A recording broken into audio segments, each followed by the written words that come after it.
3 August শহীদ মিনারে যখন আমরা সকলে নিজেদের সকল ব্যানার বাদ দিয়ে আমরা ঐক্যবদ্ধ হয়েছিলাম একটা ব্যানারে, বৈষম্য বিরোধী ছাত্র আন্দোলনের ব্যানারে, তখন কিন্তু আমরা বলেছিলাম যে ফ্যাসিবাদী ব্যবস্থার বিরোধ ও নতুন রাজনৈতিক বন্দোবস্ত।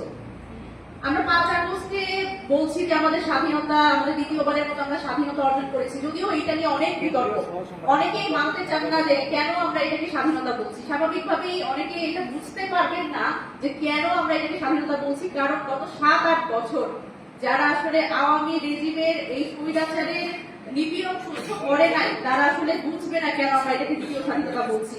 তারা জানে না যে আমরা আসলে এই বিভিন্ন যারা আসলে স্বৈরাচার বিরোধী আন্দোলনে ছিল, যে আমরা যারা ছাত্র রাজনীতি করেছি গত 7-8 বছর, যারা বিভিন্ন সংগঠনের রাজনীতি করেছি, আমি বলবো যে সকল রাজনৈতিক দল আসলে যারাই বিরুদ্ধ মতে ছিল তারা কেউই কোথাও স্পেস পায়নি নিজের কথাটা বলার ক্ষেত্রে। সুতরাং তারা জানে যে কেন এটা দ্বিতীয় স্বাধীনতা, কেন আমরা এত সহজভাবে কথা বলতে পারছি।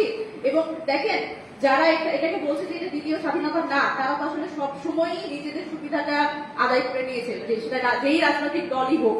তো সুতরাং অনেকের কাছে এটা স্বাধীনতা মনে হবে না, কিন্তু আমাদের কাছে স্বাধীনতা। এই যে ঐক্যটা আমরা আসলে গত 3 আগস্ট শহীদ মিনার থেকে যে ঐক্যের ডাক দিয়েছিলাম, সেই ঐক্য কিন্তু আমরা বজায় রাখতে পারি পরবর্তীতে 5 আগস্ট পরবর্তী সময়ে।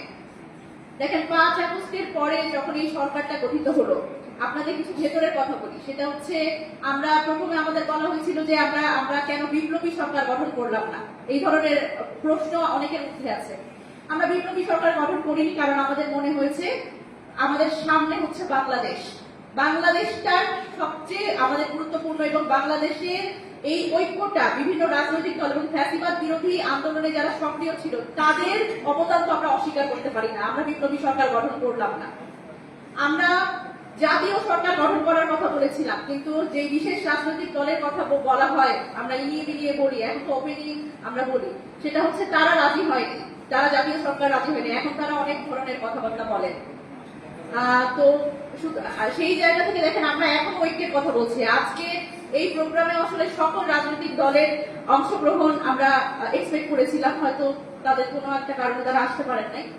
তবে দেখেন, জাতীয় ঐক্য বাংলাদেশের প্রয়োজন, কিন্তু আমাদের বুঝতে হবে যে আমরা কোন পর্যন্ত একসাথে হাঁটবো।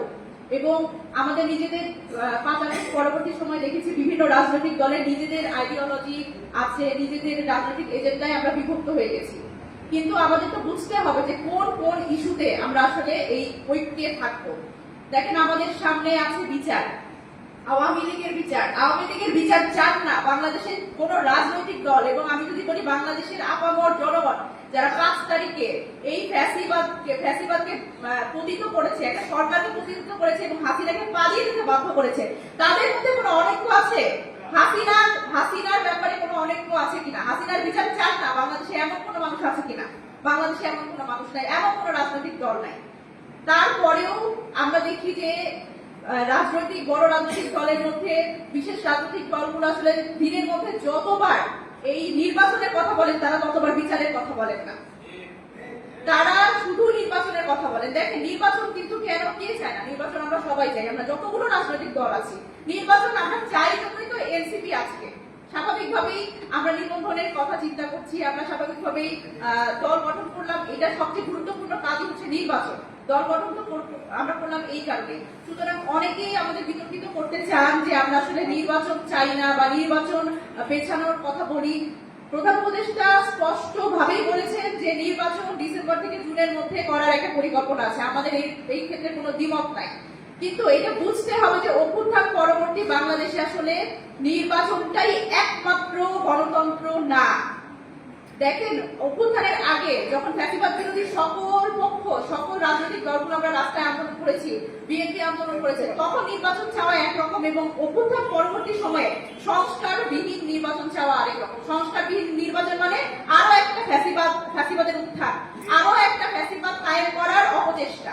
সুতরাং এই অপচেষ্টা জনগণ 5 তারিখে যেইভাবে এই ধরনের অপচেষ্টা এবং এই ধরনের স্বৈরতন্ত্রের বিরুদ্ধে আওয়াজ তুলেছে এবং ভবিষ্যতে এই ধরনের অপচেষ্টা যারা করবে, সংস্কারবিহীন নির্বাচন, বিচারবিহীন নির্বাচন, তাদের জনগণ প্রতিহত করবে। এবং আমরা সকল রাজনৈতিক দল আমরা যাতে এই ব্যাপারে ঐক্যমত্যে থাকতে পারি সেটা আমাদের নিশ্চিত করতে হবে। আমাদের নিজেদের ভিতরে আমরা বিভেদ করবো না। আরো একটা ব্যাপার দেখেন, সংস্কার। আমরা কি সংস্কারের কথা বলছি? আমরা তো আসলে অনেক বড় বড় সংস্কারের কথা বলি এবং সংস্কার একটা কঠিন শব্দ মনে হচ্ছে। দেখেন, সংস্কার কিন্তু আমরা নতুন করে আসতে চাচ্ছি না। এই সংস্কার 2018 সালে আমরা যখন কোটা সংস্কার আন্দোলন করেছি তখন সংস্কার চেয়েছি। যখন আমরা নিরাপদ সড়ক আন্দোলন করেছি তখন আমরা চেয়েছি যে রাষ্ট্রের গুণগত পরিবর্তন দরকার। আমরা চাই প্রধানমন্ত্রী একক ক্ষমতার অধিকারী হবে না। কেন প্রধানমন্ত্রীর কাছে সকল ক্ষমতা থাকবে? প্রধানমন্ত্রী হ্যাঁ বললে হ্যাঁ, প্রধানমন্ত্রী না বললে না। তাহলে রাষ্ট্রপতির কি কাজ? বাংলাদেশের রাষ্ট্রপতি হচ্ছে একটা পুতুল। বাংলাদেশে রাষ্ট্রপতির কোনো কাজ নাই এবং যা করতে হবে রাষ্ট্রপতির পরামর্শ, প্রধানমন্ত্রীর পরামর্শ ক্রমে করতে হবে। কিন্তু আমরা বলছি যে ঠিক আছে, প্রধানমন্ত্রীর সাথে পরামর্শ করে করেন, কিন্তু যদি রাষ্ট্রপতি কোনো কিছুতে নিজে সিদ্ধান্ত নিতে পারে তাকে সেই সিদ্ধান্ত নিতে দেওয়া হোক এবং এটার কারণে তার কোনো আইনি জটিলতা যাতে করতে না হয়। আমরা বলছি একটা সংসদে সবার কাজ কি? কোনো কাজ নাই। প্রধানমন্ত্রী যা বলবে তাই। আমরা বলছি প্রধানমন্ত্রী যা বলবে তাই ঠিক আছে, কিন্তু সংসদের যারা সাংসদ তাদেরও আসলে এইখানে ভূমিকা গুরুত্বপূর্ণ। রাষ্ট্র বিরোধী কোনো কাজে যদি কোনো পলিসি নেওয়া হয় সেখানে নিজের দলের বিপক্ষে ভোট দিতে বা নিজের দলের বিপক্ষে ভোট দিতে পারবে। এটা ঠিক কি ভুল বলেন? আমার দল যদি ভুল করে, আমার দল যদি জনবিরোধী কোনো একটা এজেন্ডা নেয়, আমি কি বিপক্ষে কথা বলবো না? কিন্তু তারা কিন্তু বিএনপি সেটা চায় না এবং বড় রাজনৈতিক দল হিসেবে তাদের এটা আমাদের হতাশ করে। আমাদের কথা আমরা বলেছি যে পর না, আমরা বলছি 2 বারের বেশি প্রধানমন্ত্রী হওয়ার দরকার নাই। প্রধানমন্ত্রী কেন হবে? আমরা বাংলাদেশে সবসময় দেখেছি যে সবসময় যখন রাজনীতি করতে আসে, আতিক ভাই খুব সুন্দর বলেছেন যে রাজনীতি করতে গেলে কেন আমাদের সবসময় পরিবারতন্ত্রের মধ্যে যেতে হবে। আমার তো কোনো ব্যাকগ্রাউন্ড নাই, আমার বাপ দাদা 14 গোষ্ঠীর মধ্যে কেউ রাজনীতি করে, তা আমি রাজনীতি করতে পারবো না? এখানে আমরা বলছি একটা কৃষকের ছেলে সে রাজনীতি করতে পারবে, তাহলে আমি কি হিসেবে বলতেছি কৃষকের ছেলে রাজনীতি করতে পারবে? কেন আমরা বলছি 2 বারের বেশি আপনার প্রধানমন্ত্রী হওয়ার দরকার নাই, আপনি এমপি হন, আপনার প্রধানমন্ত্রী হওয়ার দরকার নাই। কিন্তু তারা এখানে একমত হয় নাই। তারা বলছে টানা 3 বার তারা প্রধানমন্ত্রী হয়ে থাকতে চায় এবং এরপরে আবার গ্যাপ দিয়ে আবার প্রধানমন্ত্রী হতে চায়। কেন ভাই, আপনার প্রধানমন্ত্রী হওয়ার এত খায়েশ কেন? এই জায়গাগুলো আমাদের বুঝতে হবে। আমরা দেখেন, বাংলাদেশের জনগণকে রাজনৈতিক দলগুলো ইচ্ছাকৃতভাবে অশিক্ষিত বানিয়ে রেখেছে, রাজনৈতিক ভাবে যাতে তারা চিন্তা করতে না পারে। বাংলাদেশের মানুষ যে সংস্কার বোঝে, বাংলাদেশের মানুষ যে সংস্কার চায়, এইটা তো আমরা দেয়ালে দেয়ালে যেই লেখাটা গ্রাফিতি আঁকা হয়েছে আন্দোলনের সময় সেটাতেই আমরা বুঝে গেছি। সুতরাং বাংলাদেশের মানুষ কিছু বোঝে না এই কথা বলে বাংলাদেশে কেউ আর রাজনীতি করতে পারবে না, কোনো রাজনৈতিক দল রাজনীতি করতে পারবে না। বাংলাদেশের মানুষ সংস্কার বোঝে, বাংলাদেশের মানুষ সংস্কার চায়, বাংলাদেশের মানুষ শুধু নির্বাচন চায় না, বাংলাদেশের মানুষ একক আধিপত্য চায় না, বাংলাদেশের মানুষ স্বৈরাচার চায় না। বাংলাদেশের মানুষ সেই সংস্কার সহ নির্বাচনে যাবে এবং বাংলাদেশের মানুষ নিজেদের ভোটের মাধ্যমে সেটা প্রমাণ করবে যে বাংলাদেশের মানুষ রাজনৈতিকভাবে শিক্ষিত। এই রাজনৈতিক দলগুলো যেভাবে করে মানে একটা বিরিয়ানি প্যাকেটের বিনিময়ে আমাদের ভোট কিনছে, এই সুযোগ আমরা দিব না। এটা আপনারা এখান থেকে প্রতিজ্ঞাবদ্ধ হন। আমাদের ভোট আমাদের আমানত। আমরা সবাই, এই দেশটা সবার, এই দেশটা হচ্ছে কারো বাপের না। আমরা বারবার করে যেটা বলছি, এই দেশে আমাদের, এটা আমরা প্রমাণ করবো, আমাদের ভোটের মাধ্যমে প্রমাণ করবো এবং আমরা এটা সংস্কার করেই নিশ্চিত করবো। এবং বাংলাদেশে ইনশাআল্লাহ শেখ হাসিনাকে ফিরে এনে তার বিচার নিশ্চিত করতে হবে এবং এখানে আমাদের সকলে ঐক্যবদ্ধ হবো, এই প্রত্যাশা করে আমি আমার বক্তব্য শেষ করছি। ধন্যবাদ।